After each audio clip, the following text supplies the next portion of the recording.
ಎಲ್ಲರಿಗೂ ನಮಸ್ಕಾರ. ತುಂಬಾ ಜನ DM ಮಾಡ್ತಾ ಇದ್ದೀರಾ, ಓಡಿಸ್ಬೇಕಾದ್ರೆ ಹೊಸ ಬೈಕು ಡೆಲಿವರಿ ತಗೊಂಡು ಓಡಿಸ್ತಾ ಇರ್ಬೇಕಾದ್ರೆ ಸಡನ್ ಆಗಿ 1 ಕಿಲೋಮೀಟರ್ನ ಓಡಿಸಿಲ್ಲ ಸರ್, ಗಾಡಿ ಹೀಟ್ ಆಗ್ತಿದೆ, ಇಂಜಿನ್ ತುಂಬಾ ಹೀಟ್ ಆಗುತ್ತೆ ಅಂತ ತುಂಬಾ ಜನ DM ಮಾಡಿದ್ದಾರೆ. ಈ ಒಂದು ಇನ್ಫಾರ್ಮೇಶನ್ ಎಷ್ಟಾಗುತ್ತಷ್ಟು ಶೇರ್ ಮಾಡಿ, ಎಲ್ಲರೂ ತಿಳ್ಕೊಬೇಕು. ಈ ಒಂದು ಪ್ರತಿಯೊಬ್ಬರು ತಿಳ್ಕೊಬೇಕು ಈ ವಿಡಿಯೋನ. ಸೊ ನನ್ನ ಇನ್ಸ್ಟಾಗ್ರಾಮ್ ಪೇಜ್ನ ಇನ್ನೂ ಯಾರು ಫಾಲೋ ಮಾಡಿಲ್ಲ, ಫಾಲೋ ಮಾಡ್ಕೊಳ್ಳಿ ಅಂತ ಹೇಳ್ತಾ ವಿಡಿಯೋ ಸ್ಟಾರ್ಟ್ ಮಾಡ್ತೀನಿ. ಸೊ ನೋಡ್ತಾ ಇರ್ಬೋದು, ಮಸ್ತಾಗಿ ಬೈಕ್ ತೊಗೊಂಡಿರ್ತೀರ, ಅಂದರೆ ಒಳಗಡೆ ಇರೋ ಪಾರ್ಟ್ಸ್ ಏನಾಗುತ್ತೆ ಅಂದರೆ ನಿಮಗೆ ಅದು ಫಿಕ್ಷನ್ ಆಗೋಕ್ಕೆ ಸೆಟ್ ಆಗ್ತಾ ಇರುತ್ತೆ, ಫ್ರಿಕ್ಷನ್ ಆಗ್ತಾ ಇರುತ್ತೆ. ಆವಾಗ ಏನಾಗುತ್ತೆ, ಹೀಟ್ ಆಗುತ್ತೆ ಅಷ್ಟೇ. ಓಡಿಸಿರ್ಬೇಕು ಹೀಟ್ ಆಗಿಬಿಡುತ್ತೆ, ಬೇಗನೆ ಹೀಟ್ ಆಗುತ್ತೆ. ಅದು ನಿಮಗೆ ಫಸ್ಟ್ ಸರ್ವಿಸ್ ಆಗುತ್ತಂತ ಈ ಒಂದು ಅಂದರೆ ಹೀಟಿಂಗ್ ಇರುತ್ತೆ. ಅಷ್ಟು ಬಿಟ್ಟರೆ ಇದು ಯಾವುದೇ ಥರ ಇಶ್ಯೂ ಅಲ್ಲ, ಯಾವುದೇ ಥರ ಗಾಬರಿ ಆಗೋ ವಿಚಾರ ಅಲ್ಲ. ಸೊ ನಾರ್ಮಲಾಗಿ ನಿಮಗೆ ಹೀಟ್ ಆಗೇ ಆಗುತ್ತೆ. ನಾರ್ಮಲಾಗಿ ಸಿಟಿಲಿ ಓಡಿಸೋಣ ನಿಮಗೆ ಬಂಪರ್ ಟು ಬಂಪರ್ ಟ್ರಾಫಿಕ್ ಇರೋದ್ರಿಂದ ಹೆವಿ ಹೀಟ್ ಆಗುತ್ತೆ. ಎಲ್ಲೂ ಏರ್ ಇಂಟೇಕ್ ಆಗಲ್ಲ, ಏರ್ ಪಾಸ್ ಆಗಲ್ಲ, ಆವಾಗ ಹೀಟ್ ಆಗೇ ಆಗುತ್ತೆ ನಾರ್ಮಲಾಗಿ.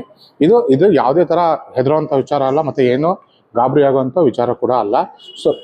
ಸೊ ಇದು ನಾರ್ಮಲು, ಯಾವುದೇ ಕಾರಣಕ್ಕೂ ಏನು ಪ್ಯಾನಿಕ್ ಆಗಿಬಿಡಿ. ಮತ್ತು ತುಂಬ ಜನ DM ಮಾಡಿದರೆ ಈ ಥರ ಹೀಟ್ ಆಗುತ್ತೆ ಅಂತ. ಯಾವುದೇ ಥರ ಪ್ರಾಬ್ಲಮ್ ಏನಿಲ್ಲ.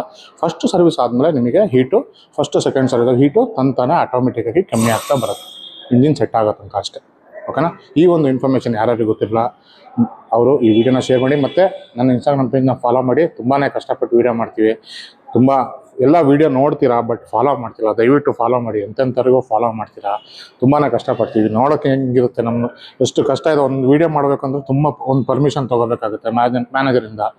ಎಲ್ಲ ತೊಗೊಂಡು ತುಂಬ ಇದು ಮಾಡಿ ಕಷ್ಟಪಟ್ಟು ವೀಡಿಯೋ ಮಾಡ್ತೀವಿ. ದಯವಿಟ್ಟು ಒಂದು ಫಾಲೋ ಮಾಡ್ಕೊಂಡು ನಮಗೆ ಸಪೋರ್ಟ್ ಮಾಡಿ ಅಂತ ಹೇಳ್ತಾ ಈ ವಿಡಿಯೋ ಮುಗಿಸ್ತೀನಿ. ಧನ್ಯವಾದ.